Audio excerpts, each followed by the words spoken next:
Bonjour et bienvenue sur ma chaîne pour le lancement de ma nouvelle émission, Chronique des séries oubliées mais qui referont le buzz.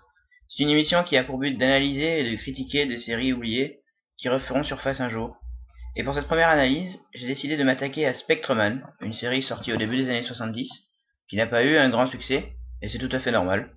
Donc pour ceux qui ne connaîtraient pas, Spectreman, c'est ça.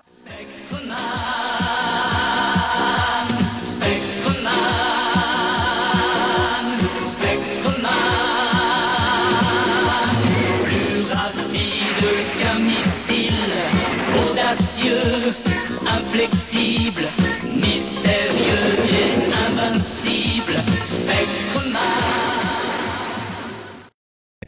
Bon, maintenant que tout le monde est ok sur Spectreman, l'analyse peut commencer. Mais avant ça, mettons quelques points au clair. Ça, ce n'est pas un spectre. Ce personnage n'a rien d'un spectre. Un spectre, ça peut être ça, ou même ça, mais définitivement pas ça. Ça, c'est un robot en or massif capable de voler. C'est pas un spectre.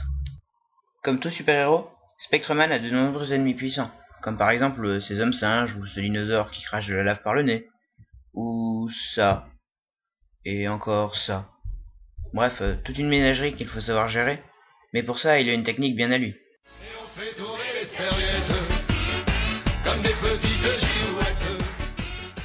Maintenant que nous avons mis les choses au clair, essayons de nous plonger dans le scénario de cette série. L'histoire de Spectreman repose sur un message qui essaie de faire passer le créateur, le respect de la nature et la lutte contre la pollution. Le scénario de cette série tient pourtant en quelques lignes. Le docteur Gory, un savant aux allures simiesques, souhaite s'emparer de la Terre en créant des monstres à partir de la pollution humaine. Mais c'est sans compter sur l'apparition de Spectreman qui sauve la Terre à chaque épisode en déjouant les plans magnifiques du savant et de ses compatriotes. Cependant, penchons-nous un peu plus sur les hommes singes. Suis-je vraiment le seul à qui cette chorégraphie évoque quelque chose ?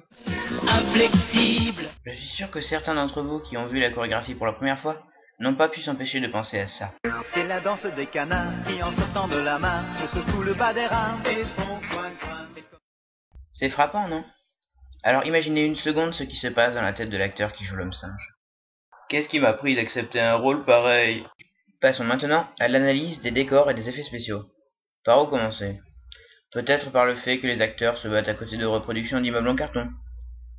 Ou peut-être par le fait que les monstres ne sont que de simples figurines, comme ce diplodocus qui tombe aussi raide que s'il venait d'être électrocuté. C'est à peine si l'on n'aperçoit pas le doigt de la personne chargée de faire basculer ce fameux dinosaure. Que dire également de cette scène que je qualifierais d'épileptique ? Je suis sûr qu'il reste encore beaucoup de choses à dire sur cette série qui n'a pas été très populaire, mais qui a tout de même eu le mérite d'ouvrir la voie à de nouvelles séries telles que Sankukai ou XOR. Voilà, cette vidéo est terminée, j'espère qu'elle vous aura été utile et j'espère vous retrouver dans ma prochaine critique. Spectreman.